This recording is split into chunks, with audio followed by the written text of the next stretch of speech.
First தர்மம் உடல் தர்மம், இரண்டாவது குடும்ப சமூக தர்மம், மூணாவது ஆன்ம தர்மம். ஃபஸ்ட்டு இந்த பூமி மேலே நமக்கு இருக்கிற முக்கியமான இன்ஸ்ட்ருமெண்ட்டு இந்த உடல். இதனை நம்ம சரியாக பார்த்துக்கணும். இதுக்கு டெய்லி சாப்பாடு கொடுக்கணும், குளிச்சிடணும், சரியாக ஆரோக்கியமாக வைத்து கொள்ளணும். இரண்டாவது நமக்கு குடும்ப தர்மம். இந்த உலகம் அனைத்தும் நம்ம குடும்பம்தான். நம்ம குடும்ப வட்டத்தில் இருந்து வெளியே வந்து இந்த உலகத்துக்கு செய்ய வேண்டிய தர்மம் இருக்குது.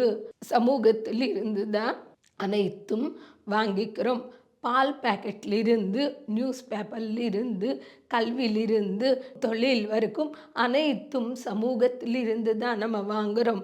அப்படிப்பட்ட சமூகத்துக்கு நம்மளுடைய கடமையாக சர்வீஸ் செய்கிறது நம்மளுடைய டியூட்டி.